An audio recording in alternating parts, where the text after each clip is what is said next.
सुरुवातीला ती फक्त माझी शेजारीण होती, पण रोजच्या भेटीनं ती माझ्या आयुष्यात खास बनत गेली. आणि एका रात्री टेरेसवर आमच्यात काहीतरी वेगळंच घडलं. नमस्कार मित्रांनो, मी मनचंचल. आज मी एक नवीन कथा घेऊन आलो आहे. आमच्या घराजवळ राहणारी चांदणी आणि मी हळूहळू चांगले मित्र झालो होतो. सुरुवातीला आमच्यात फक्त साध्या गप्पा व्हायच्या, पण दिवसेंदिवस आमची मैत्री थोडी खास होत गेली. रोज रात्री जेव्हा घरात सगळे शांत असायचे, तेव्हा आम्ही दोघेही टेरेसवर जाऊन बसायचो. थंड वारा, वर चमकणारे तारे आणि खाली शहराची लाईट्स. त्या वातावरणात वेळ कसा जायचा ते कळायचंही नाही. त्या रात्रीही आम्ही टेरेसवर बसलो होतो. गप्पा मारताना कधी आमचे हात एकमेकांना स्पर्श करत होते, कधी आम्ही एकमेकांकडे पाहून हसत होतो. त्या शांत क्षणात आमच्यात एक वेगळीच जवळीक निर्माण होत होती. चांदणी खूप साधी आणि निरागस स्वभावाची होती.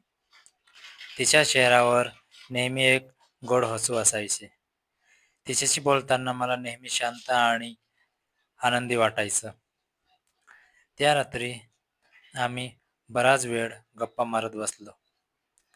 कधी जुने किस्से, कधी शाळेच्या आठवणी, कधी भविष्यातील स्वप्न. आमच्या बोलण्यात अनेक विषय येत होते. हळूहळू वातावरण अजून शांत होत गेलं. थंड वाऱ्यामुळे चांदणी थोडी माझ्याजवळ आली. त्या क्षणी आम्ही दोघंही काही क्षण शांत बसलो. आम्ही एकमेकांकडे पाहत होतो. शब्द काहीच नव्हते, पण मनात खूप काही चाललं होतं. त्या रात्री आम्ही एकमेकांच्या भावना समजून घेत होतो.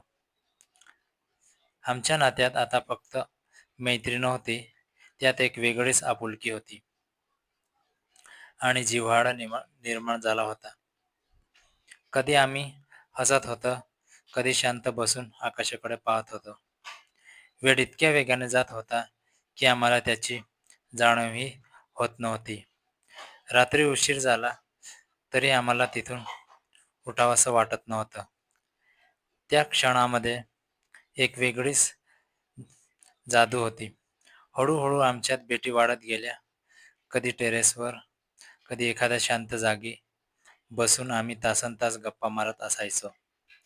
चांदणी माझ्यासाठी फक्त एक मैत्रीण नव्हती, ती माझ्या आयुष्यातील खूप खास व्यक्ती बनली होती. तिच्याशी बोलल्यावर माझा सगळा थकवा निघून जायचा. कधी ती मला छोट्या छोट्या भेटवस्तू देत असे, कधी माझ्या आवडीच्या गोष्टी लक्षात ठेवून मला आश्चर्य द्यायची. हळूहळू आमचं नातं अजून घट्ट होत गेलं. आम्ही एकमेकांवर विश्वास ठेवून लागलो आणि एकमेकांच्या आयुष्यात महत्त्वाची जागा घेऊ लागलो. आजही आम्ही वेळ मिळाला की भेटतो, गप्पा मारतो आणि एकमेकांसोबत वेळ घालवतो. चांदणी माझ्यासाठी एक स्वप्नासारखी आहे, जी हळूहळू माझ्या आयुष्यात खरी झाली. कधी कधी मला वाटतं की देवाने माझ्यासाठीच तिला पाठवलं आहे. आता आमच्यात आयुष्यात खूप आठवणी आहेत आणि प्रत्येक आठवण खास आहे. मित्रांनो, माझी ही कथा तुम्हाला कशी वाटली ते नक्की सांगा. व्हिडिओ आवडला असेल तर लाईक करा, कमेंट करा आणि आपल्या मनचंचल चॅनलला सबस्क्राईब करायला विसरू नका. धन्यवाद मित्रांनो. कथा कशी वाटली नक्की सांगा.